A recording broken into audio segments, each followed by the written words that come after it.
Hello all you wonderful people out there in YouTube land. Welcome to the Texas Special channel and welcome to the final quarterly review video for the year. Both of these engines you have seen running on the railroad plenty of times, either in the inbound and outbound Stars Hollow videos or just in regular run videos. Never was able to do an actual product review on these engines till now, so here we go. Let's jump off into it.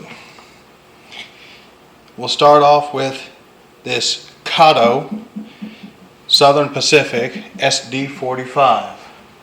This was a Greater Houston train show purchase, so I've had this since February.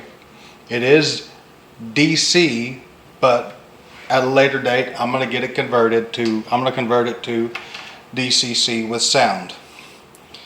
It is a phenomenally running locomotive, as you've seen on the channel. Very smooth runner, very quiet runner. This is one of the older Kato locomotives.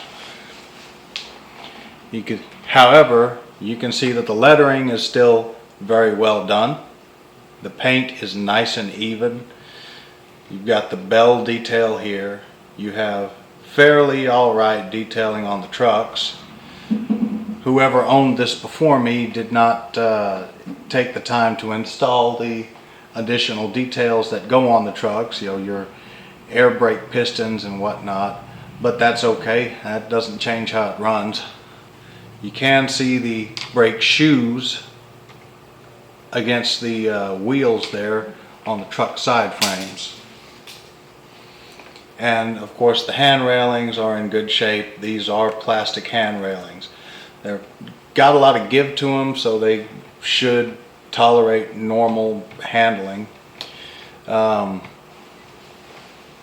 This locomotive is from an era before the FRA required contrasting colors on the ends of locomotive hand grips, hand railings, and the pilot steps. And of course, given this is an older model, none of the vents on this model are see-through. So here we have the head end of the locomotive. You can see that gorgeous SP on the nose, on that beautiful bloody nose there. The snowplow is in good shape. There's one MU hose on each side missing. Of course it's a different hose on each side, but one's missing, but that's all right. You have the deck plate detail here on the hand railing, on the handrails. Kato number 5 coupler, a 3-chime horn, separately applied windshield wipers, separately applied grab iron here,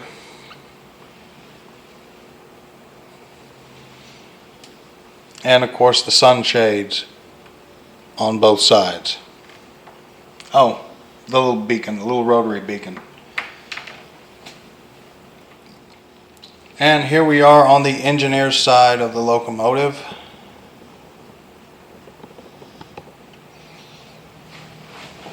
The only real difference here is the separately applied handbrake wheel. That's pretty much it. I mean, you've got the main reservoir, fuel tank. You do have the sight glass for the fuel tank and the filling nozzle for the fuel tank there. And a little bit better view of that rotary beacon.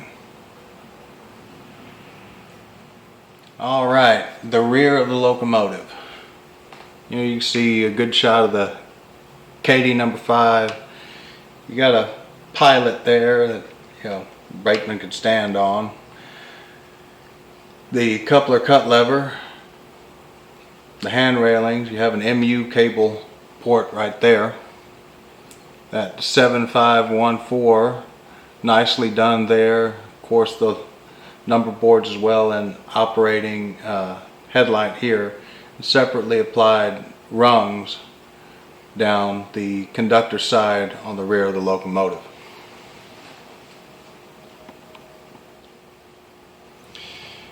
And here we have the top of the locomotive. Non-see-through fans.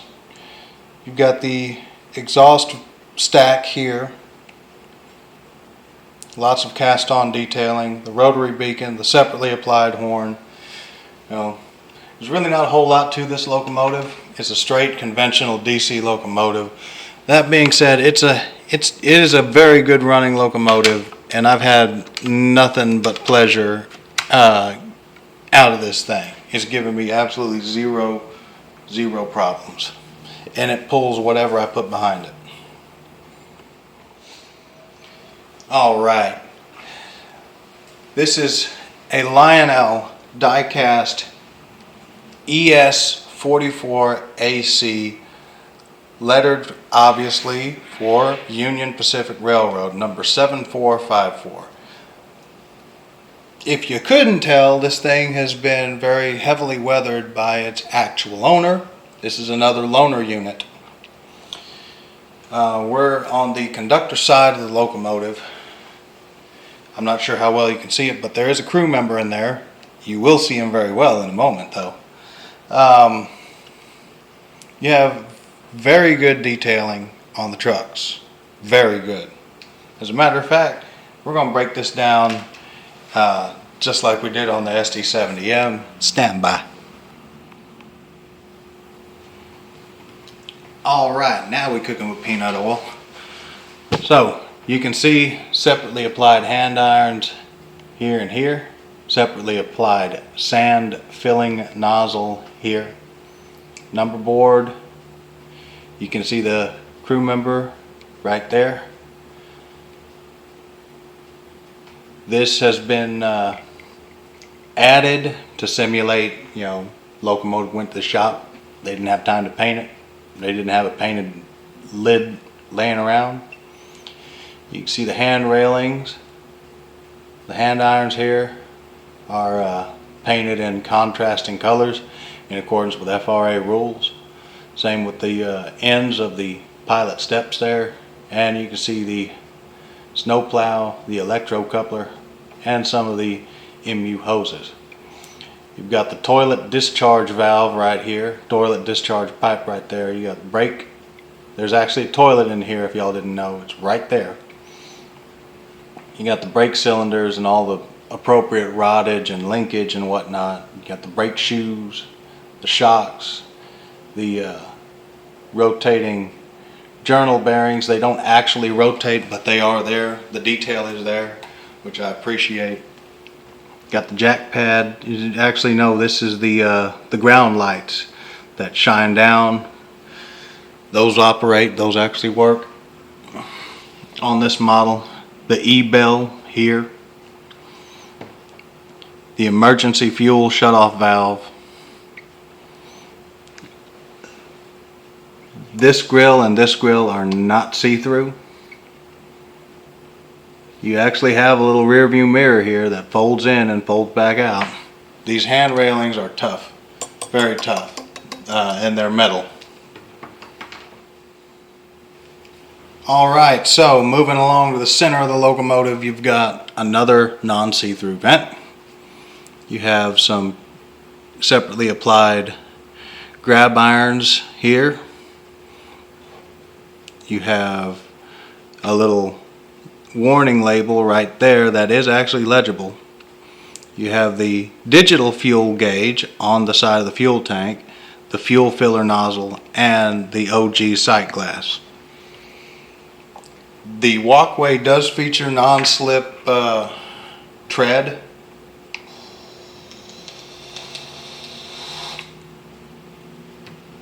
And of course you have that beautiful symbol of American freedom right there.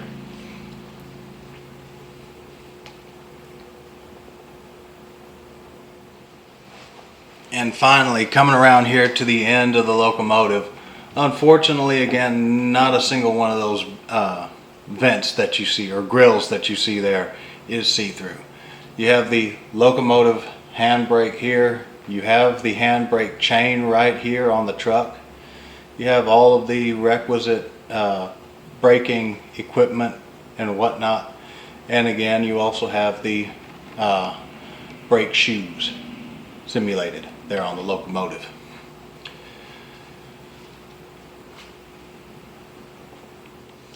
Here we are, obviously staring at the rear of the engine. As you can see, the lettering the numbering is pretty well done.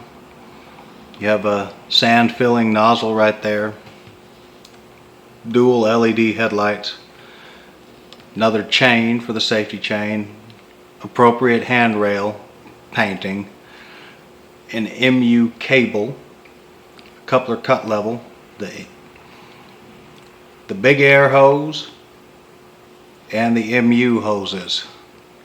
And of course the Lionel electro coupler. While I'm back here, the head end is the same way. These pilots do have a little bit of give to them to help them get around 054 and 060 curvature. Also, if they're coupled up to, longer cars that don't take curves quite as well. The coupler on this and the pilot is separate from the actual trucks, unlike older Lionel designs.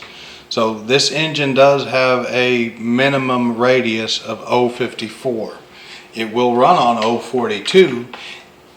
It just won't stay coupled to nothing. You will derail anything you couple this engine to if you try running it on 042. So 054 and larger, I personally would say nothing tighter than 060. It just doesn't look right. So working our way back around the Locomotive on the engineer's side, you have more of these non-see-through grills. Again, the hand railing is painted appropriately. Still some very good detailing on the trucks. You got some air brake pressure relief valves right here.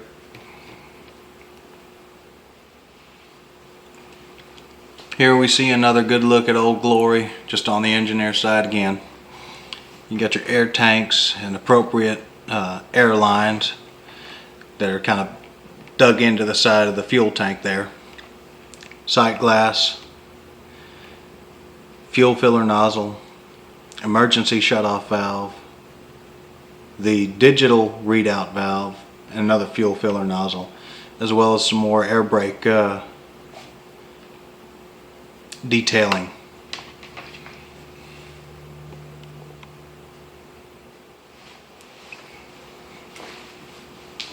And back to the business end, of the business side of this Locomotive. I don't know how well you can see him there, but there is an engineer figure right there. This engine is missing the Building America lettering between the flag and the UP shield, which I just now noticed that as long as I've had this thing, had my hands on it. But yeah, that's missing. This engine does have one really cool little trick, and I'm going to see if I can actually do it on camera for you guys while we're over here on this side. You very carefully pop that open, and the same with that. That's held shut by a magnet. Remember, this engine is actually die-cast metal, just like Lionel steam locomotives. So there's all your air brake stuff right there. I personally think that is just cool as hell. And you just close it back and it's held in place by a magnet. Got a little rear view mirror here, another rear view mirror right here. Sunshades. Back door of the cab here actually does open. I'm not going to, but it does open. Hand railings, more separately applied hand railings. Sand filler port, number board. Alright, let's take a look at the top of this thing. Alright, we are starting out with the cab for a very, very specific reason. Now if I lift very carefully, pop that out, well, look at there. You got a shot of the control stand, which is actually incorrect. This features a desktop control stand like, say, your SD70 M's and your, Dash 9s would have, or your AC44CWs. This should actually be over to the side beside the engineers where the throttle and the brakes and all that. So it should be not directly in front of them like that. But you can see off inside this cab, and it is just so freaking cool.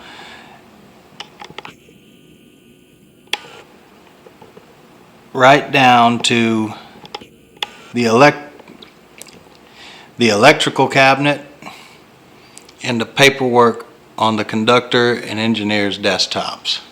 How nuts is that? And then you just pop this back in.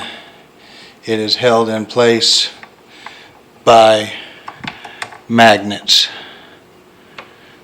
And booyah.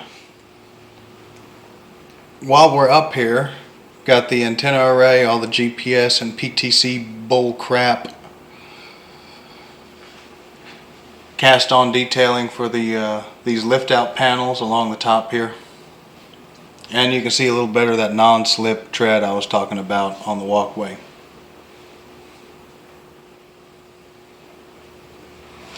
Okay, finally some see-through vents, some see-through grills. The cool thing about these grills is those fans down there, they actually work. And when you throttle this thing up on your TMCC remote, like throttle it up separately from the speed, just rev the prime mover, these will actually kick on. Smokestack, which of course obviously works, it's a Lionel, and your 5-chime air horn.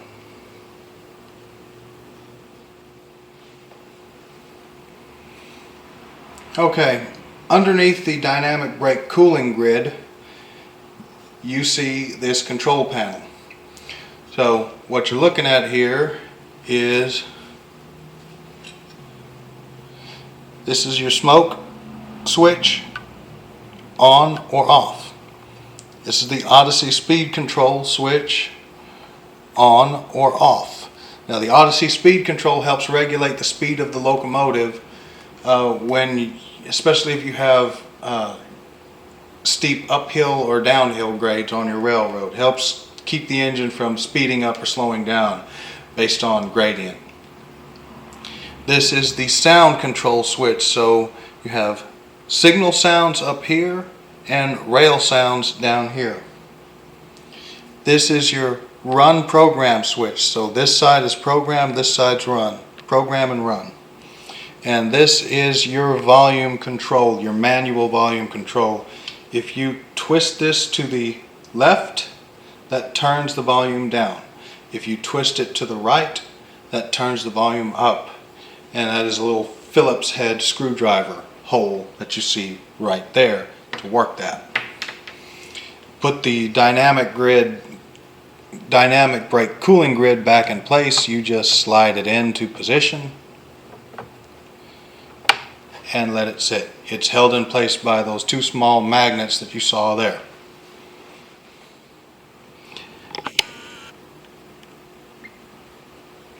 Now, just like the SP SD45, by this point there will have been several hours of run footage with this locomotive on the South Texas Railroad, so I'm not going to do a separate run video to accompany this review, because like I said, this engine's been run multiple times on South Texas Railroad already.